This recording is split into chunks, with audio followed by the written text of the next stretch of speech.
All set? Okay, awesome. Good evening, everybody. I'd like to call the Monday, February 23rd meeting of Kimberley City Council to order. Welcome everybody who is in the gallery tonight. Our presenters, we have 4 delegations to go through, which is a little unusual. I think 2 is about the maximum we usually have, so we're looking forward to hearing everybody tonight. And welcome staff who are here in support of the agenda. We have one late item identified in the agenda, and that's under new business, pardon me, concerning the discontinuation of UBCM's fuel management funding. We're going to get a verbal update from the fire chief on that. With that addition, could I have a mover to adopt the agenda? Councillor McBain moves and Councillor Fox seconds. All those in favor? Any opposed? Motion is carried. So we'll deal with that under new business. Next up, we have the adoption of the minutes of the regular meeting of council held on February the 9th. Mover, please. Councillor McGuire moves. Councillor Roberts seconds. All those in favor? Any opposed? Motion is carried. All right, on to the delegations. Dan, you are up first.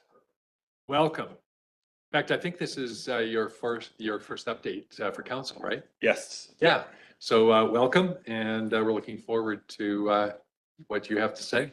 Yeah, I was thinking this morning, I mean, we're closer to the next fiscal update than going back to these ones. So this is the third quarter update for October to December of 2025. So this was also the time period that I was away with on pat leave. So this is just to highlight all the good work that was being done when I was off, and then I'm looking forward to doing the next update with being back. So I think we've done some really good stuff since. So all right.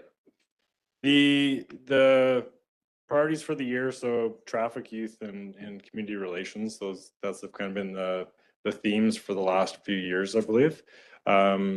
Also moving forward towards April 1st is when we set the priorities for the upcoming fiscal. So communication for how we want to look at the 26 to 27 priorities will always be there for communication. So if there's any glaring items that we want to talk about, I look forward to having a meeting about it, and we can set the priorities where city's looking at. So for the quarter, it's generally consistent throughout, where for the October, November, December, that's when we lose the population increase, we'll say, of the tourism in the summer, kind of dip into the winter before the ski season starts. So our calls for service usually do dip around those 3 months. For the year, the 2025 full calendar year, it was about similar to the 2024 calendar year. So it's about standard across the board. It's just under 2,000 files of calls for service for the year. So we haven't seen a significant increase or decrease in a while. So we're kind of steady in those numbers.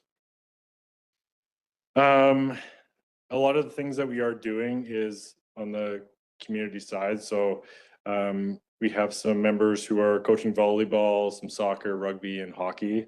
Corporal Kletzel, he hops on the ice with the Purcell female team because he's quite involved in the hockey scene as well. So he's getting out there on the ice with the girls. And then this is kind of, since I've been back as well, is we're kind of renewing our partnership with the Southeast District Traffic Unit. So since January, we've held 2 joint operations here just to get traffic back on that priority list, which has been great. So we have 2 files of interest during that fiscal timeframe. So in November of 2025, there was quite an increase at a residence for a suicidal person. So whenever we have a suicidal, possibly with a firearm, we treat that as the highest priority. So what we have to do in that situation is we have a containment team, what they're called, who will set up at a residence And then if there's a firearm in place and the person has to be removed or go in for the arrest, the emergency response team from Kelowna, they get involved. And during this file, the containment team was called, and then the emergency response team was called as well. So it's quite a time consuming and then also resource heavy file. And with our resources here, if there's 2-3 people working, we do our best to hold. And then once we get the additional resources coming in with more specialized training equipment, they help deal with the situation. So that was one call for service that we experienced in November. And then just of note that there was a loaded firearm located in the residence for that suicidal call. The second call for service. So it was just after Christmas. There was a break and enter to secure metals. There was a incident that a vehicle was involved in, and the ATM was taken from there. So there was about $75,000 in cash taken from the ATM. That file's still under investigation. There's a lot of things to do on that file, and then also that we're doing in the background as well to do that. So what you have to imagine too is when it's dark, surveillance cameras are always the either limitation or the assisting factor, depending on quality and how time, you know, how well they are positioned. So, you know, we'd always encourage all the businesses to have those kind of cameras because we never know when something like this is going to happen.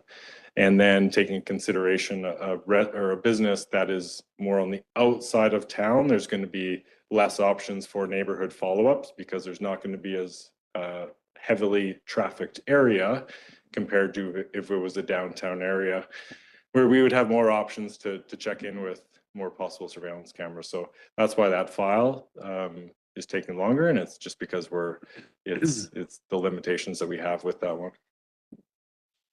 All right. The community involvement as well that the members were involved with. So Halloween, we had some members at the Plattsville interacting with the youth and giving candy away. Remembrance Day, there was 5 members that showed up, which was great. There's also a comment on our Facebook page just about why members were doing an Overwatch area, and it's a very simple explanation where you know, those in uniform, we are not armed. Sometimes we are when we're doing community events in our Red Surge. So we just have to take those any potential threat seriously, that we have people watching over the crowd and things like that. Garden View, they probably get a lot of or the most attention from us. So guys are up there doing coffee, 10 o'clock, interacting with the seniors. And then this didn't quite hit the fiscal months, but I'll say it anyway, just because it was really good. So January 2nd, they had the Cram the Cruiser. So it's a very popular thing in most communities. This was the first year that we've ever done this. So partnering with the Dynamiters was great. The turnout was good. So just under $1,200 was raised in cash, and then also 675 pounds of non-perishable food was donated by the community. So we're hoping to expand on this next year. And if we can get a little rivalry with you know, the next community over, not in just the game, but also with what's brought in, that would be great. So this is hopefully the first of a very annual event for us. Which, I think you crammed 2 cruisers, didn't you? Yeah, it was Not good. just one. Yeah, that was awesome.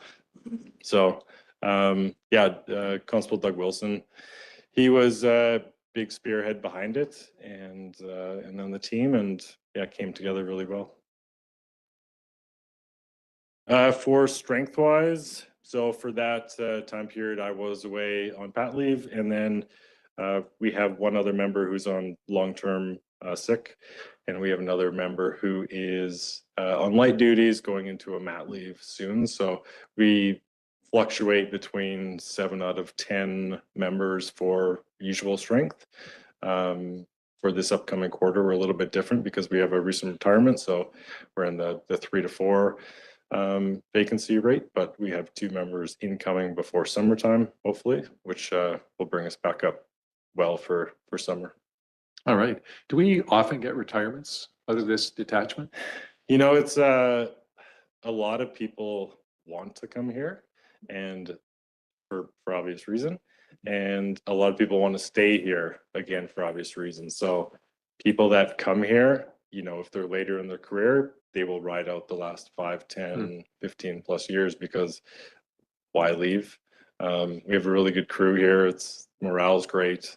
Lots of good support, a lot of great community work. So there's not many reasons for people to leave. So yeah, we have him retiring, and then I imagine the next couple of years we'll probably have a few more. Yeah, stay tuned for more. Wow.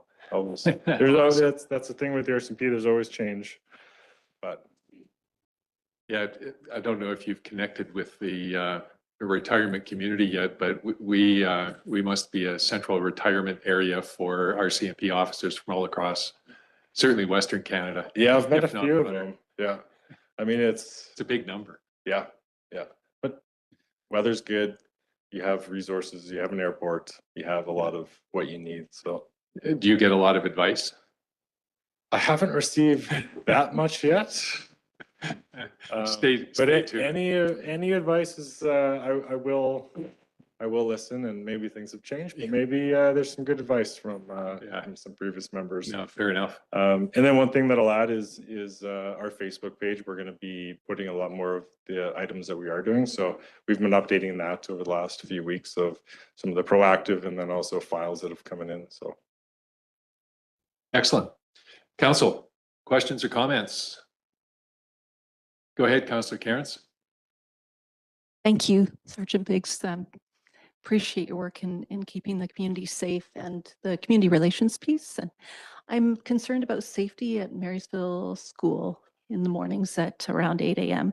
And just wondering, under youth, is it currently considered a priority, or when will we be having those conversations about objectives for the coming fiscal? yeah, so for the Marysville School, I believe it's been a topic that's been raised by citizens, parents. You know, we even had a meeting about it, I want to say in November when I was off, and then there was another meeting that I was unable With to school attend. district. Yep. So it's a big conversation, I believe, with MOTI, Ministry of Transportation, and then also the school district. You know, personally, I would love to have flashing lights of a sidewalk around there. And the second thing that I would love to see would be even the painted speed on the highway. Because I believe if you were to ask 100 residents of what the speed is at that area, I believe, and I might be wrong, is that 50 people would say it's 50 and 50 people would say it's 30, because there's not proper signage in that area. When you take a right to go down past the school, they have the school sign as well, and then they have the 30-kilometer-an-hour right underneath it. On the highway side, they don't have that 30-kilometer-an-hour piece there. So I believe it's a ongoing conversation. You know, as I live right by there as well, at 8 o'clock, if I'm coming to work, I'll hang out by there, and for the person who's doing the stop signs, just to have a bit of a presence. So I believe it's something that until highways changes, there's going to be that constant question of what the speed is, and then is it a school zone or is it a 50 zone? And that's you know, have kids crossing the highway. I'm glad Marysville has the crossing guard there. That's great. And if we could be there more, I would love to be. So it's just trying to prioritize how we can invest the time there while also doing the other things, more than just the 8 o'clock in the morning or the 2:30 in the afternoon when school's out. Thank you. So ongoing, and Yeah, all the and I'm not sure if there was an update where there was that meeting in November, if they came to a resolution. No, but there was another meeting that the school district board had with MOTT just this 2 weeks ago. So it's ongoing is about the only thing that can say, but it is in fact sitting with MOTT. We are unable, nobody is able to do anything on that highway without MOTT's approval and or them doing it. It's really quite a rigid situation that we're finding ourselves in. The school district in particular. Just, it's, yeah, before something happens there. I understand it's really quite an unsafe situation for the crossing guard as well, and Yeah. for everyone Yeah. crossing there. So we don't want to wait for something to happen. Yeah. Yeah, thank you. Further, council? Thanks, Dan. Really appreciate you being here tonight. And Thank you. great work.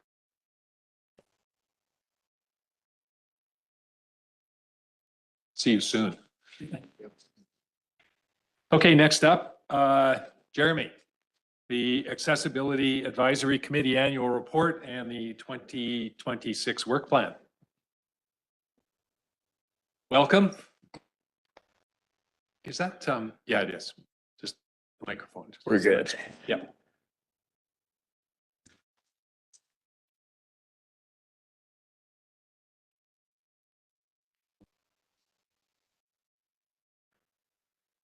Good evening, Mayor McCormick and councillors and gallery.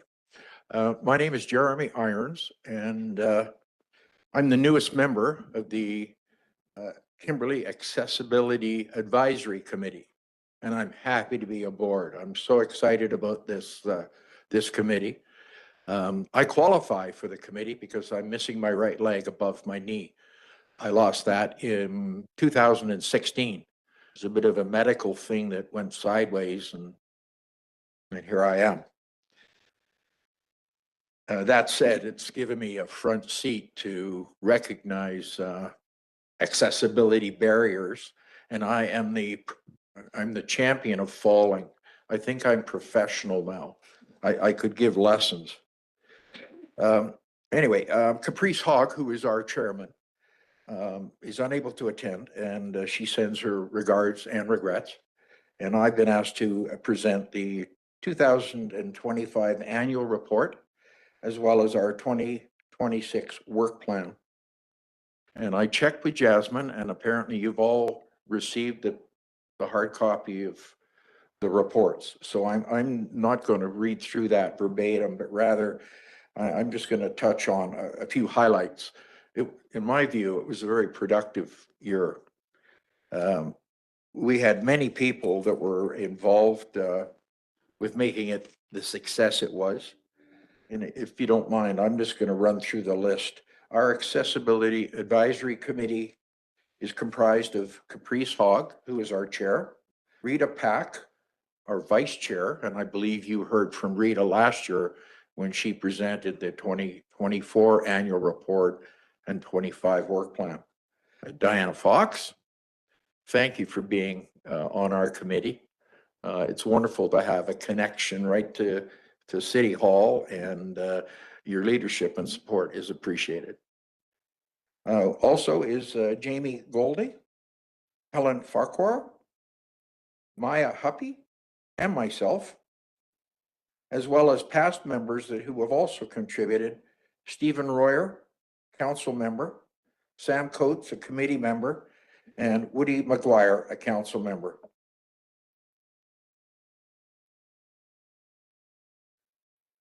I think everybody on that list and everybody on city council should be really proud at what you've taken on and what we've created together.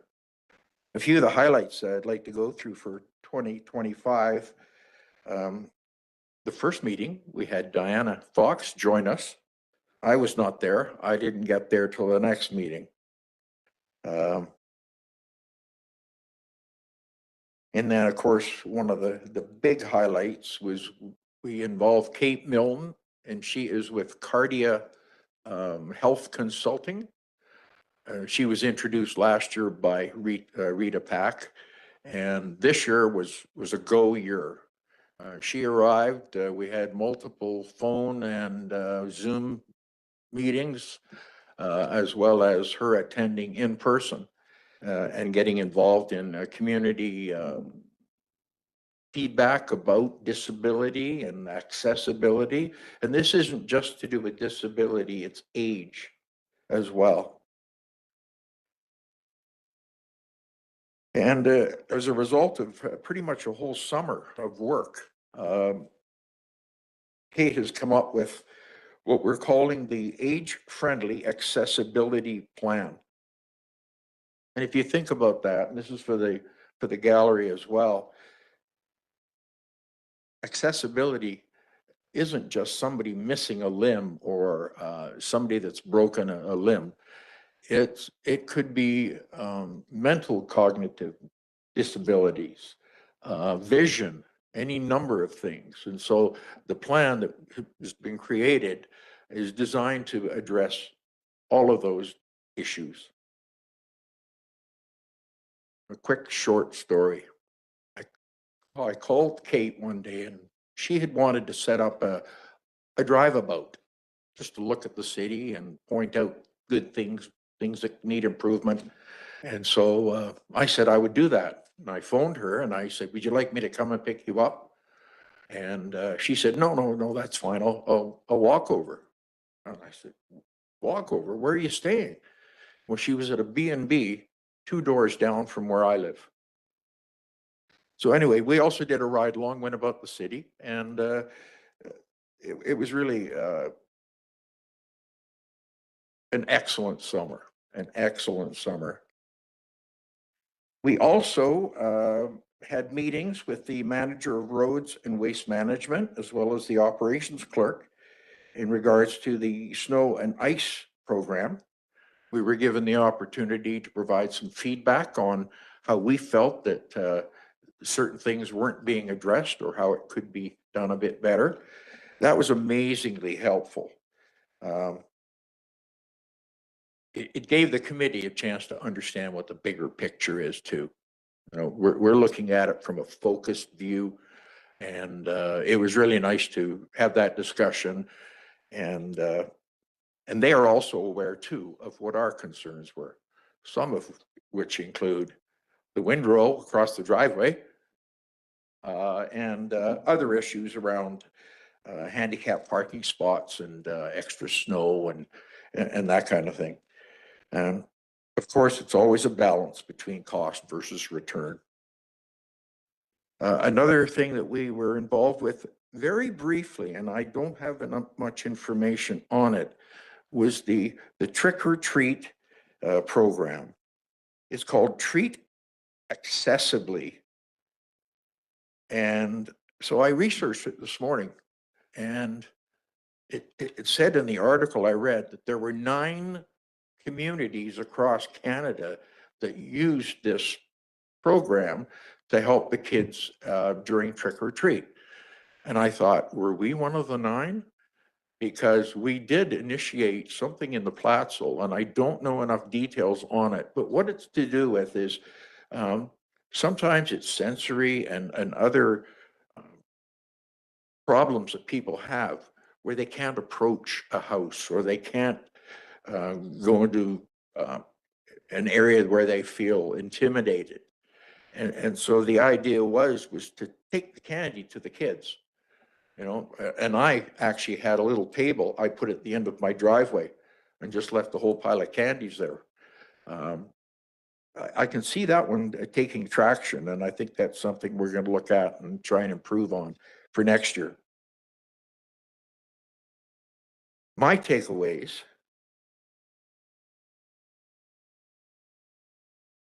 are that I think we, City Council, and this committee, we have a common objective and a desire to work together. We've established processes that ensure consideration is given to accessibility of the planning stages. And thirdly, the Accessibility Advisory Committee is your tool. We're here to help make Kimberley a better place for all. And I noticed when I was sitting here, it's our slogan of a good place to be. And I thought to myself, a good place to be for all. And I know it won't get changed, but it's just me thinking. What I'd like to see in the future is fully accessible playgrounds, parks. I'd love to see Braille boards at certain locations where people who are blind can read what the building is about or what the event is and so on. As well as language boards where you have languages and different words, just at the kids' park, just for simple words. Anyway, I am so happy to be aboard this committee. 2026 is going to be an exciting year as well. I believe in March or thereabouts, we're going to have an opportunity to see some of the capital projects that are planned for the summer of 2026. And I understand we'll have a chance as a committee to provide feedback on that. And so your committee is hard at work. I think we're making great progress. And again, I'm happy to be part of the committee and part of Kimberly. That's outstanding, Jeremy. Thank you. Questions? Yeah, council. Go ahead, Councilor McBain. No questions, but just wanted to extend my appreciation. You know, the one thing I think, and Jeremy, you can probably attest to this, you know, Kimberly, certainly there was not a lot of consideration probably done back in the days, and this was an operating mining town of, you know, getting something built for very utilitarian purposes. And, you know, there's obvious challenges to retrofitting or upgrading to, you know, provide some of those accessibility options like you mentioned, and some of those are great ideas. I love the visual ones and the braille, and I think that's really wonderful. And I guess you know, the point is, you know, I think all these suggestions are achievable. Like if you go over to Europe, where some of the oldest infrastructure in the world, and the places where there's been a concerted effort made to provide you know, better accessibility, it's you don't see it in other parts of the world. Like it's second to none. So it can be done. I think it's just a matter of, you know, having the commitment and the will to do it. And I think having this accessibility committee, it keeps us in this room, keeps our finger on the pulses of things with staff as well. And you know, it's a good reminder for us to make sure that that piece of the puzzle is included and everything. And yeah, I really appreciate you Great, and thank the you. board. Thanks for those comments, Councilor McBain. Councilor Roberts. Thank you. I just wanted to add a comment.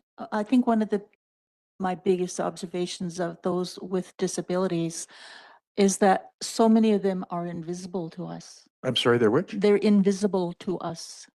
In other words, you might have somebody that has a breathing issue that can't walk all the way into the store. The things that we sort of think of with disabilities, we see walkers, we see broken legs, we see so many things that are obvious, but there's so many disabilities that are not obvious. And I think this committee's doing a very good job at trying to put the spotlight on those things as well. And it's really important. I speak from exposure to this through my daughter who's unwell, and she is afraid to park where somebody thinks that she's disabled, because even if she can't walk there, there's a stigma to it somehow or other. And I'm saying, don't be silly. You know, it's okay. You can do that. And so I'm glad that you're focusing on that segment of it as well. Thank you. So Thank you, Councilor Roberts. Councilor Cairns, go ahead. thanks, Jeremy, and Mm, thanks for excellent. being on the committee. And I just wanted to check in on how you found it getting in here. Which? How did you find it coming up our stairs and getting into council chambers? Oh, it's fine. It was fine. Yeah, Okay. one at a time. You mentioned not being visible. I usually wear shorts. This is probably the third day this year I've worn long pants. I didn't think it was appropriate to wear them here. So you're right, invisibility, and it's not just physical, it can be any number of things. Thank you again for the opportunity to speak with you. Thanks, Jeremy. Have a good evening. Feel free to stay.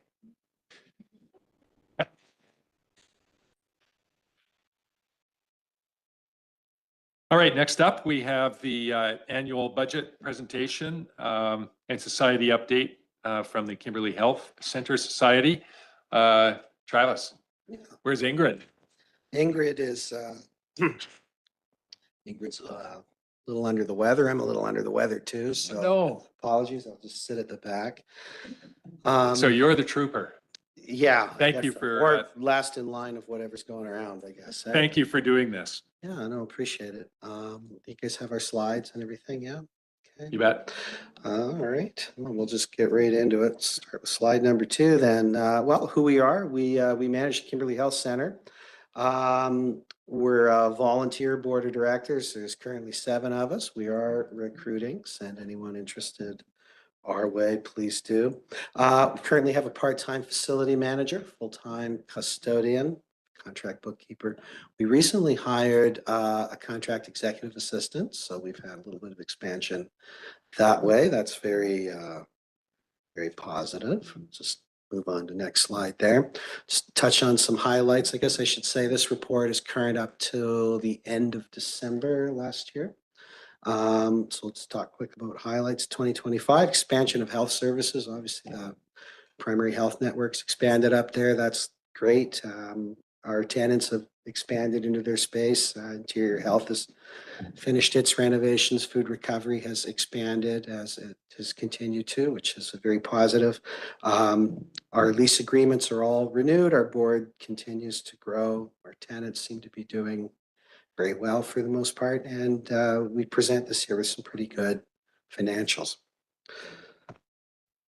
Just moving along here, just a summary of our current tenants. We currently have Interior Health, Kimberley Medical Clinic, Purcell Physio, Lone Cupboard, Healthy Kimberley Food Recovery Depot, Trinity Consultants, which used to be Ecofish. They've changed their name, and Tanaha Kin Basket Child and Family Services. So our usual cluster of friends.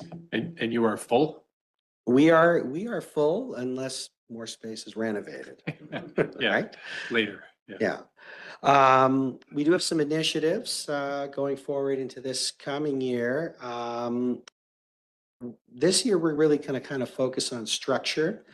What drives a lot of that, I guess, is that the share repurchase agreement from Golden Life has gone through. So we now have some funds at our disposal to sit back and look at ourselves, structurally, things we could do to kind of fortify ourselves going forward. So that's a big positive. So yeah, we'll be looking to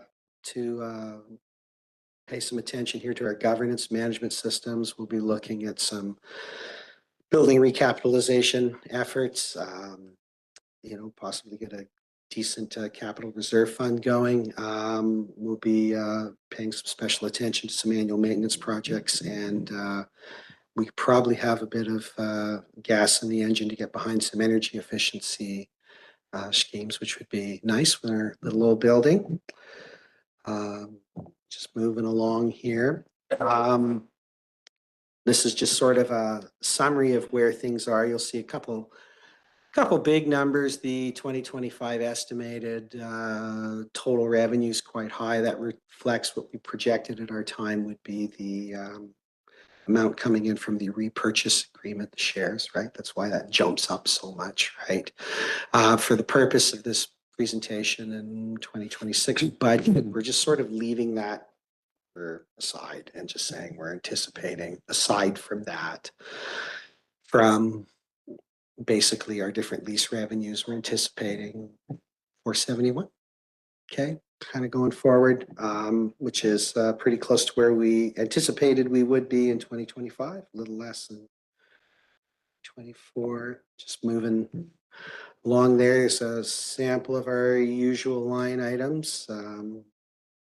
Yeah, nothing much to say about that other than, our expenses versus intake, you know, we typically stay within about $50,000 of profitability. And so we're able to keep the lights on and keep things going in that respect. If we just move on to the next slide, sort of our budget trends. So like I said, this report is really more to do with the 2025 fiscal year. So we report revenue of 487,701. Garden View being its own amount separate. That total amount from Garden View ended up being 656,000. So that, just in your mind, just imagine that's compartmentalized elsewhere, I guess. But anyway, last year we brought in via revenue 487. Our expenses were about 433. Yeah. And then this year we have a bit of a conservative budget. We expect to bring in about 471. That's lower than last year because obviously we're not getting dividend payments anymore from Garden View.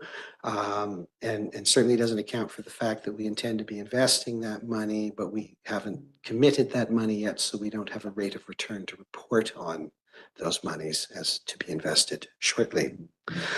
Our lease revenues have gone up 7%, but like all, you know, kind of post-COVID inflation, we see higher rates. You know, maintenance and supplies go up, payroll goes up, although to be fair to that point, we did hire some staff. So, property tax and utilities are going up, maybe a little faster than our leases, but for now that's manageable. And that's kind of all I got, but I'm happy to take questions to any of that. I do want to say thank you so much to Jason for continuing to help us and, you know, kind of be an excellent point of contact for us. You know, completely, yeah, you're just a gem, man. And Dawn, for, you know, advocating the way that you have for us and for our space and for, you know, trying to find those ins and angles to, you know, to keep our center on the map and in the minds of the health authority. Yeah, we haven't quite made it to the finish line yet on that one, but it's a journey. Yeah, it is. Yeah. We'll get there, Travis, for sure. Yeah, for sure. It's too important not to. Yeah. Yeah. Thank you very much for that presentation. Council. Questions, comments? So just a clarification, you mentioned kind of on a cash flow basis, you're at about a positive 50K. Yeah. So the kind of on the P&L here, it shows a minus 56. That's including amortization. So the plus 50 is cash basis. Yeah, that's Right. cash basis. Yeah. Amortization and accretion kind of live as their own separate line items. Yeah. And they always have that negative draw. They keep us, you know, 50 to 100 under depending on the year. But Yeah. Yeah. It'd be nice to get to the point where you can offset that with a reserve contribution, yes, you know, for future investment. yeah. Yeah, awesome. Anything? Yeah. Is your hand up? Yeah. Yeah. Thank you. Go ahead, Councilor. Seeing my mind and then coming back to it. Go ahead, Councilor Um, down the back. How much actual square footage are we renting out right now? Or, sorry, you guys, leasing Actual square footage, that's a good question. compared to what we have not being used?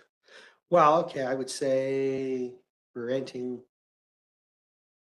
Food Recovery takes a good chunk of the basement. I'd say they got about 40% of the basement, and then the main floor is spoken floor, top floor is empty, so.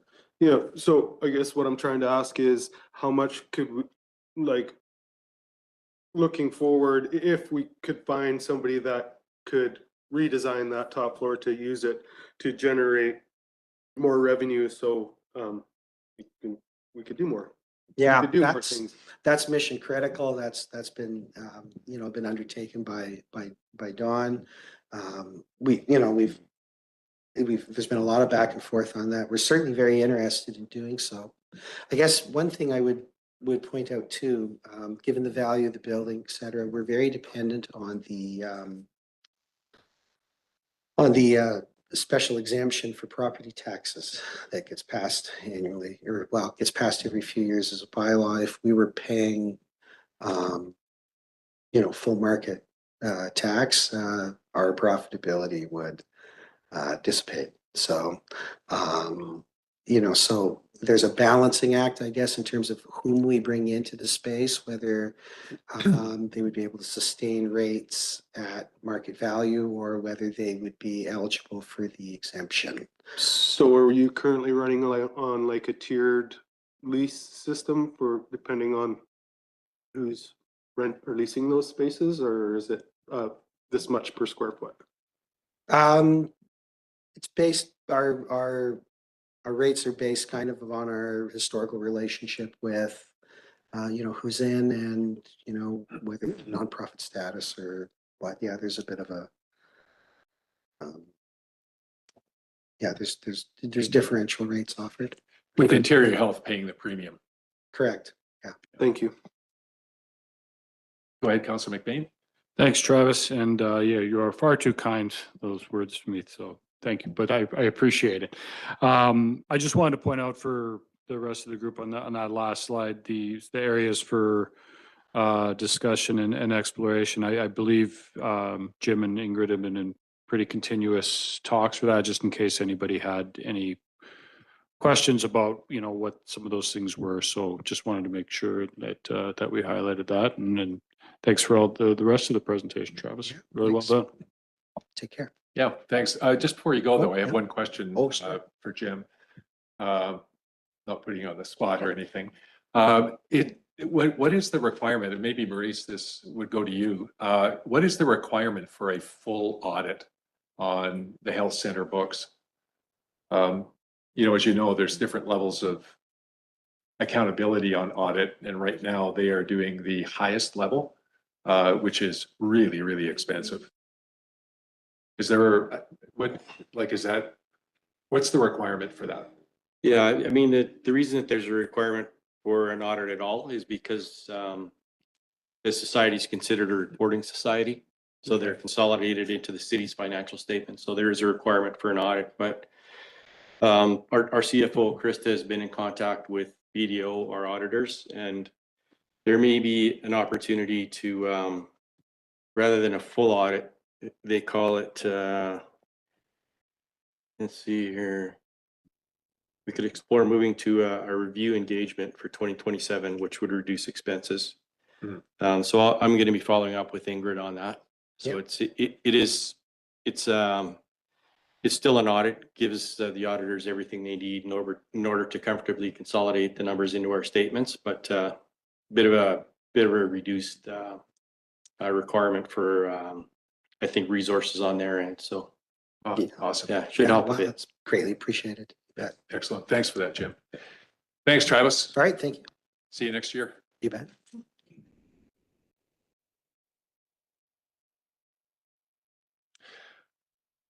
All right, next up, we have folks from the Chamber of Commerce. Welcome. Who's going to take the podium? Sue Ann? Excellent. Welcome. Thank you. Good evening, everyone. Mayor McCormick, councillors, city staff, and community tuning in, including my little one, who I know is happily watching the meeting tonight. I get to, so yes, my name's Sue Ann Banks, and I am the current president of the Kimberley Chamber. And I'm grateful to have this opportunity to present our report, our midterm report on our fee for service that we agreed upon in May 2025. We'll provide a brief overview of who we are and the accomplishments associated with those fees and where we're heading here in 2026. If you're not familiar with the Kimberley Chamber, we have a presentation that Jocelyn put together with her lovely skills. The Kimberley District Chamber of Commerce has been representing local businesses since 1923. So it was the Board of Trade, became the Bavarian Society, and is now the chamber that you see today. And many folks have been a part of it in the community, which is great. We are a registered nonprofit governed by a volunteer board of directors, supported by our acting general manager, Jocelyn Trelivin.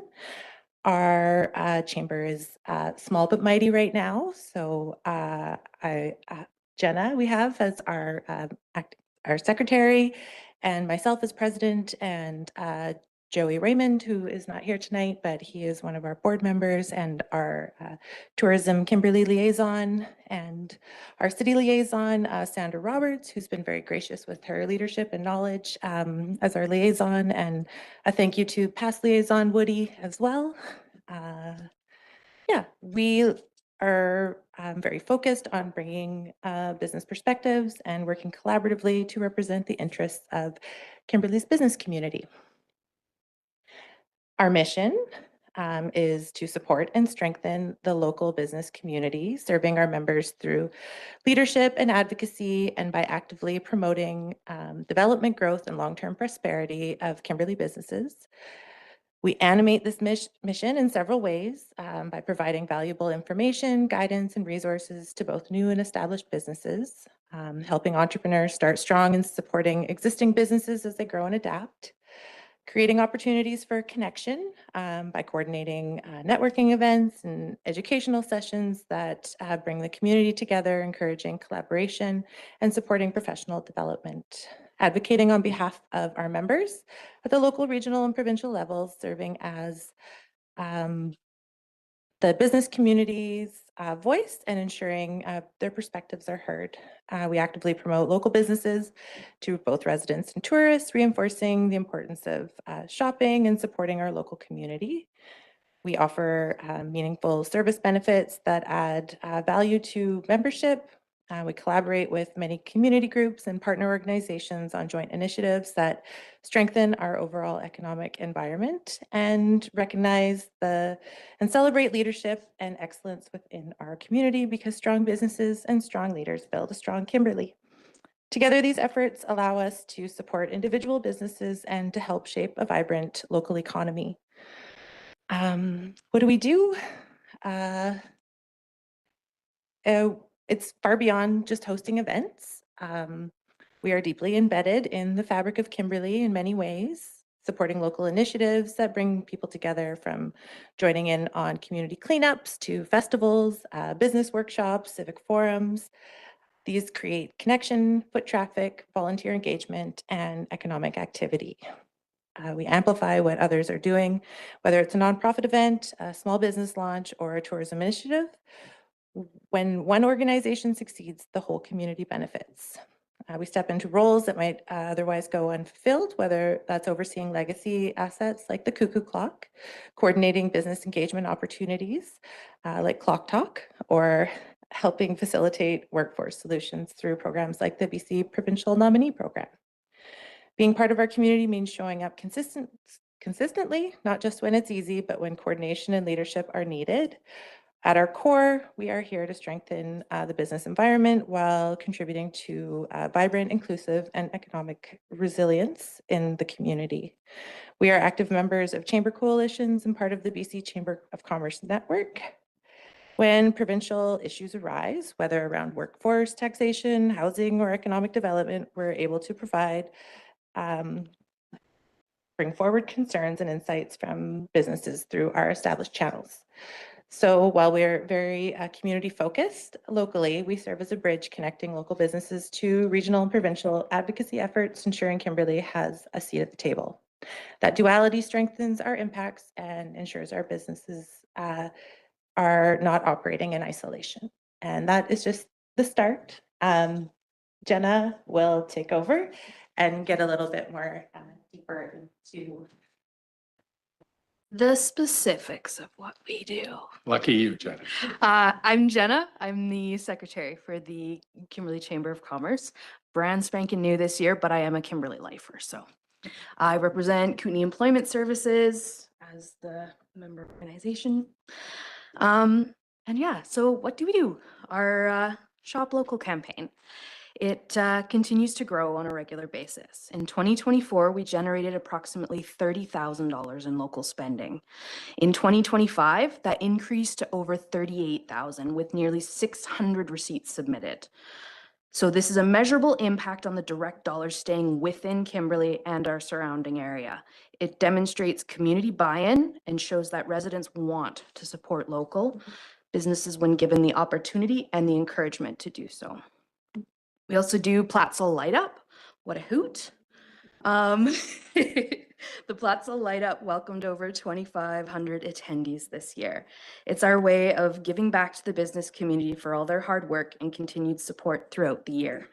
The event is more than a celebration. It activates the downtown, drives the foot traffic, and supports our retailers during the critical shopping season. Events like this strengthen community pride while also supporting economic activity in a very fun and festive way. We also oversee Happy Hands, one of Kimberley's most recognizable and absolutely beloved community symbols.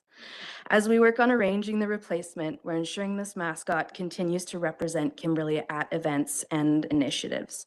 We're in the current stage of getting the materials needed to have We're in the current stage of materials needed as they've come so far in the 30 years, along with new eyes, shoes, and feathers. We've got some samples here if anybody wants to feel his mustache.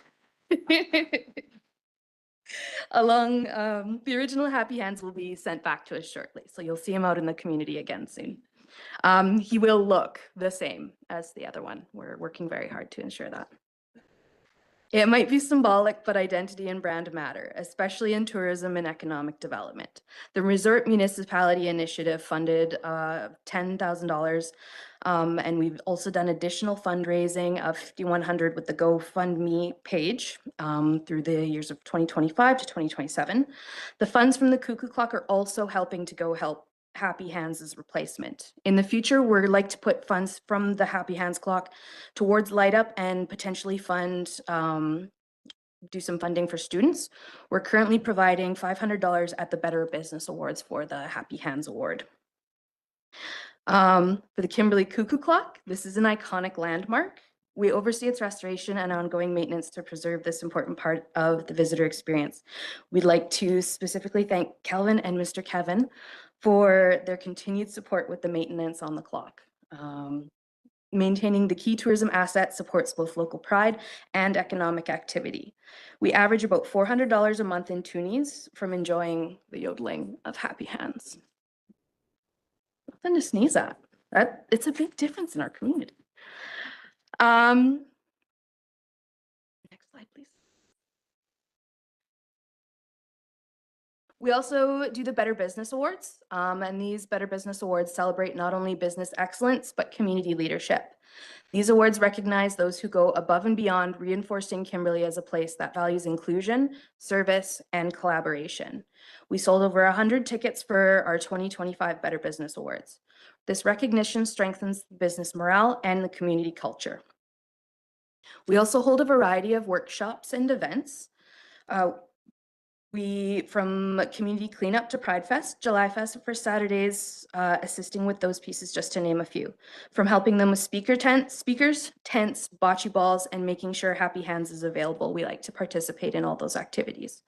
We also host important civic engagement and business-focused events such as the Municipal and Provincial All Candidates Forum, the Economic Development Roundtable, Clock Talk, which had 48 attendees, vendors to focus on chamber benefits and environmental studies, workshops with WeBC and Community Futures. Our 2 WeBC workshops sold out and also had wait lists associated with them. This reflects our dual role in community as community connector and business advocate.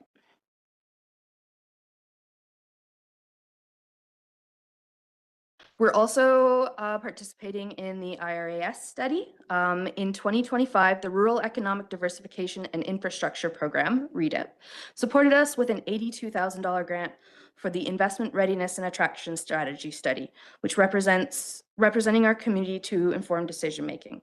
Our request for proposals was launched on February 6th and closes on February 28th. Rather than operating on assumptions, we're gathering real data from vast community stakeholders to create strategies towards business needs, challenges, and opportunities. This positions us to contribute meaningfully to envisioning long-term economic development discussions within the city. We also work towards the PNP program. The BC Provincial Nominee Program is an economic immigration program that offers a pathway to permanent residency for workers, recent graduates, entrepreneurs, and businesses that meet BC's labor market and economic development needs. We're supporting businesses facing labor shortages. By helping navigate the Provincial Nominee Program, we're assisting in attracting and retaining skilled workers and entrepreneurs through various immigration streams. Workforce stability is one of the biggest issues facing small communities, and we're actively working on solutions. We've seen through 2025 to 2026, 6 responses, although we have yet to move forward with any of the candidates at this time. Here to talk about some of the marketing activities is Jocelyn. I will bring us home. For those who don't know me, my name is Jocelyn Trelevin, and I'm currently the acting GM for the Kimberley and District Chamber of Commerce. And I'm going to talk about our marketing and our membership coordination, as well as our strategic goals for 2026. Over the past 2 years, we have seen a significant increase and engagement in our social media. For those who don't quite understand, we're collaborating not only with our businesses, but we're helping tell the story of Kimberley. What we do is we focus on what they have going on, as well as what we can do to offer them. So as Jenna mentioned, we are doing WeBC women-focused groups from financing to accounting so that we can help their small businesses grow. Might be an area that they don't excel in. I'd be one of them. So I was definitely interested in something like that so that we can focus, having them focus on that while we help promote them in a different way. We have a quote that we like. It's visibility equals opportunity. Based on the insights gathered from our last year's business survey, our marketing emerged as one of the top priorities identified from our members. As we begin developing our upcoming survey, we plan to place a strong emphasis on our marketing related questions and concerns. We want to better understand what marketing means to our business members. Is that just newsletters? Is that collaborations on social media? Is it more posters? Is it door to door? We want to kind of dive more into that with them so that we can understand what that looks like. I have included on the next slide, which it's totally fine, but I'm going to kind of explain a little bit now. A lot of our followers are locals, but we're also reaching a lot of non-followers, almost 50%. And if we dive into what that looks like, they're not locals, they're tourists, and we're trying to find out how they found us. Is it because of the items that we're promoting, or is it something that they were looking up? So we're kind of trying to figure out what that looks like. We've had a 51% increase in views on Facebook, and over 16.1% of that was non-followers. So to us, that's a really good increase in views, as well as our interactions are up 65.9%, with 268% being non-followers. We've had 491 visits. This is in the last 30 days. Sorry, I should tell you that. We've had 491 visits on Facebook alone, which is up 11%, as well as we've increased our following by 12.5% in the last 30 days. And Instagram the numbers are a lot larger. Like I said, I'm not an accountant, but they're kind of fun. So our views on Facebook are also 35.6% up, which is a 146% increase. And as I mentioned, on Facebook or on Instagram alone, that's 62.9% of an increase from non-followers. So 604%. Like, that's huge. Who are we attracting, and what is it that our amazing board is doing that we're generating such content from? We're trying to focus more on that so we have a better understanding. We are trying to focus our memberships as well with strengthening our partnerships. A connection with our business community is a resilient one. As mentioned, we're here to amplify them through collaboration between our businesses, our nonprofits, and our community. When we want our community to know what's going on, we continuously hear, we didn't know this was happening, this place was closing, we would have supported them more. Did we hear this place was opening? So we're trying to be that connector piece to keep everything in our community working together. We currently have 134 active members. We are at the beginning of our renewal year, so we have 110 active renewal members as well, kind of waiting in the pool that they may or may not have received their membership email that says, hey, it's that time of year again. We work with the Resort Community Chamber Coalition that operates within 14 designated resort municipalities here in BC. So instead of trying to figure this out all on our own, we can work within a database of members in this coalition who are also chamber members who've maybe done what we've done. And they can provide us a little bit of more of an understanding, or they can show us a little bit of a gateway to be like, hey, we did it this way, and vice versa. Once we, we do something that we've coalitioned, we can share our knowledge as well. We are also part of the Kimberley Resort Development Strategy Working Group in support with the City of Kimberley. This working group provides an input to identify the project's gathered information and uses to advance implication from the 2025 to 2027 strategy. The East Kootenay Regional Immigration Roundtable, a collaboration between the economic development partners here within the East Kootenay to support our immigration measures. As Jenna mentioned, the PNP project, it really ties in to understanding what we are needing here in our community and what our business members are looking for. Thank you. So we did share a little bit behind the scenes. Oh, do you mind going back one more, please, and thank you. Over the past couple of years, within the last 2 years, we had we rebranded. So we moved away from the Circle K that the city graciously has above. It's beautiful, but we've actually worked with a local designer. Her name is Sam Crawford, so thank you to Sam. She's a local as well. She rebranded and made us this beautiful cuckoo clock that really embraces who we are. We've been improving our operations and systems and internal processes. Our organizational sustainability matters to us. Strong governance and efficient systems that allow us to serve not only our members, but to better ourselves and make our chamber stable for long term. As Sue-Ann mentioned, we are a strong but mighty board. There are currently 3 board members. We did have 5 at our recruitment meeting who've reached out to join us. Our website numbers have been up, which we hope to share more of in our annual reporting meeting in June. But we wanted to kind of dive in a little bit. So again, that's why we're kind of sharing our insights on our marketing because we're reaching a whole new group of people.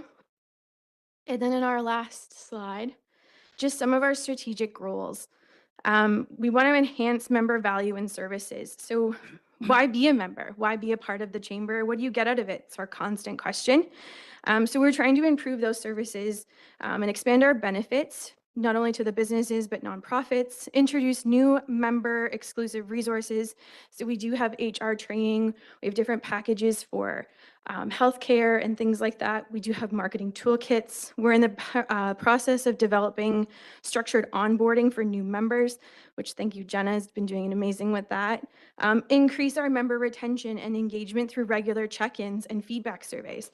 And we want to pop by more often. We want to hear back from our community and our business members because we want to make sure we're working together instead of working in the different direction. Lead economic development conversations. So we will be facilitating more roundtable discussions on local economic priorities, advocate for policies that support our business growth and reduce barriers. We would like to collaborate more with our local government and regional partners on economic development strategies, identify and promote opportunities in our priority sectors, tourism, small business, trades, and remote work, support initiatives that address workforce development and labor shortages, strengthen our community partnerships and events. We would like to continue supporting Kimberley organizations through sponsorships and partnerships, enhance flagship chamber events, so we increase our intents and visibility, not just with Happy Hands, but if you would like him at any one of your events, please reach out. Develop at least one new signature networking or business showcase event, promote collaborations between businesses, communities, and nonprofits, business growth and education, offer quality and quarterly workshops or luncheons to focus on digital marketing, grant writing, succession planning, AI and technology adoption, provide mentorships and opportunities, pairing establishment and emerging businesses with their owners, and create a resourceful hub for funding, grants, and regular updates. Advocating and communication. It's huge. It's constantly what we're asked for, is improving communication channels, whether it's our newsletters, our social media, and our websites, whether it's what's going on around us or what we can do to help others find out what's going on. Publish an annual state of the business in Kimberley. Increase visibility of the Chamber's advocacy, whether it's a win or a loss, and what our impact is doing. Strengthen relationships with our municipality and our regional decision makers. Our membership growth. We would like to double our numbers. We would like to re-engage with past members and find out where we went wrong.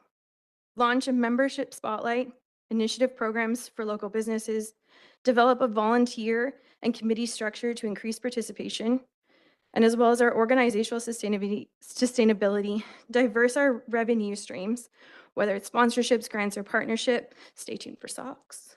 Develop a 3-year strategic plan, so from 2026 to 2029.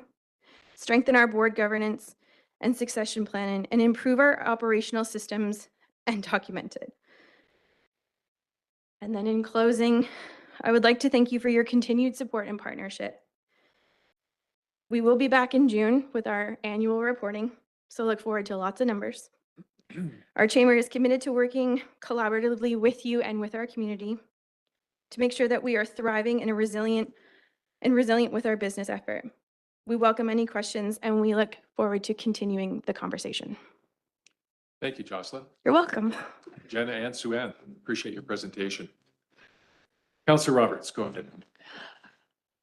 Wow, I know, I don't speak like this. I speak better, like this is better. that's all right.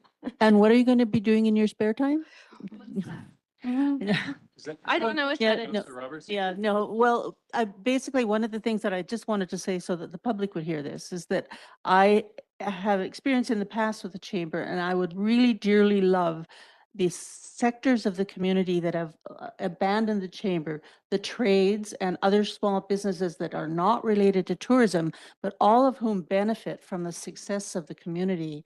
I'd like you all to consider becoming members of the chamber too, because it's about all of us. It's about whether we as a community are successful, whether or not I can get the guy to come and fix my toilet, or whether the guy I can get to come and work in my yard. All of those people who have a trade that affects us as we live here and as small business people, you've got a lot to offer small businesses like that with the medical programs and the health benefits and so on through the BC Chamber.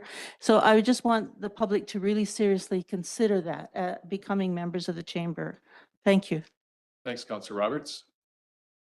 Further? Councillor Dunneback, go ahead. I'm super impressed. Thank you. The amount of tools that you ladies have put together, the presentation, going after restoring an iconic piece of history, Happy Hands, the outstanding work that's been done on the Cuckoo Clock and your presence in the community isn't going unnoticed. And yeah, you should be super proud of yourself. It's a huge job for 3 people. I would look at it and say impossible, but clearly not.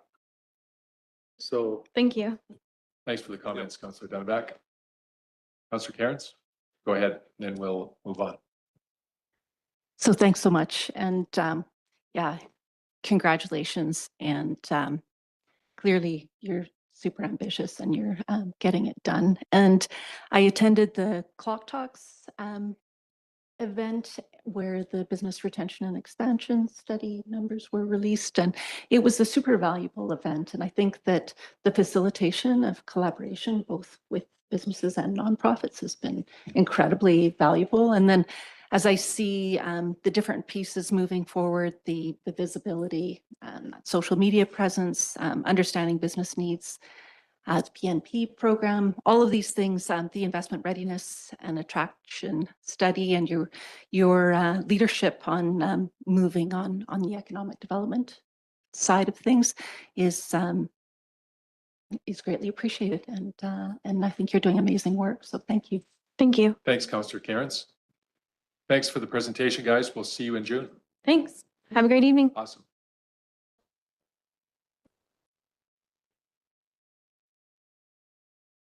Okay, next up, we have bylaw for adoption. And the motion on the floor is the council adopt the City of Kimberley Revenue Anticipation Borrowing Bylaw. Councillor McBain moves and Councillor McGuire seconds. Did you want to comment, Krista? We need cash in the event we run out. Yeah, the revenue anticipation borrowing bylaw is a precautionary measure just in the event additional funds are needed prior to the collection of taxation revenue. The city routinely adopts this bylaw, but it has rarely needed to use it. Right, awesome, thank you. Council, call the question. All those in favor? Any opposed? Motion is carried.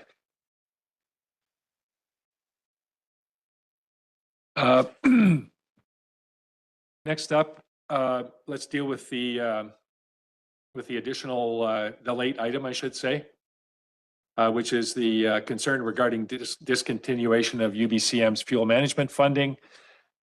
And the motion on the floor is that council authorize the signature for the joint letter addressed to AKBLG Chair, the joint letter from Cranbrook and Kimberley. Councillor McGuire moves. And Councillor Fox seconds. Chief, do you want to give us a brief overview? Yeah, thank you, Mr. Mayor. I believe in January 30th of 2026, due to lack of funding, UBCM pulled back a funding stream that we've historically been approved and applied for, which was the fuels management funding under the Fire Smart community grant fund stream. With this pullback of funding, myself and Chief Driver have just kind of looked at what options we have available. And right now we're looking at the AKBLG, sending them a letter of concern anyway to work for us in lobbying UBCM and the province on that end of it. Just with the seriousness of wildfire and risk and everything else like that in the province right now, we find this is a pretty imperative project on our end. Council, any questions or comments? All right, call the question. All those in favor? Any opposed? Motion is carried. Thank you for that. Next up, we have the development variance permit approval for 624 Trail Street. And the motion on the floor is that council approve the development variance permit for 624 Trail to increase the maximum allowable height of the exposed face of a retaining wall from 2 meters to 3.2 meters. Councillor McBain moves and Councillor Roberts seconds. Troy, what's the, this is the approval. We've been through this a couple times, so anything you want to add? Just to confirm that we did issue notice to adjacent owners and residents, and we did receive 2 letters of support in response. Other than that, no further comments, and recommend approval and allow them to proceed. Excellent, thank you. Call the question. Do you have a question? You're voting in advance. Call the question. All those in favor? Any opposed? Motion is carried. All right, next up, we have the the Accessibility Advisory Committee Annual Report and Work Plan. And the motion on the floor is that council approve it as presented. Councillor McGuire moves and Councillor McBain seconds. Further discussion? All those in favor? Motion is carried. Okay, we do have a few items in camera tonight. Oh, okay, beg your pardon.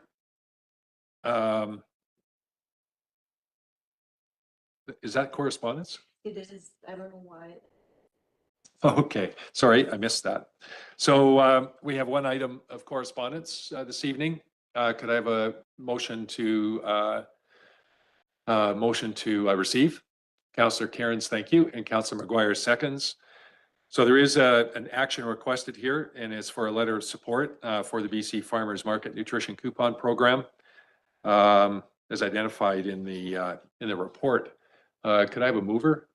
Thank you, Councillor McBain. Second, Councillor Cairns. Any discussion on that? All those in favor? That motion is carried. And we'll call the motion on receipt. All those in favor? Any opposed? Motion is carried. So before we go in camera, are there any councillor updates that anybody would like to talk to? Okay, hearing none, could I have a mover to go in camera? Councillor McBain moves, Councillor Fox seconds. All those in favor? The motion is carried. Thanks, Travis.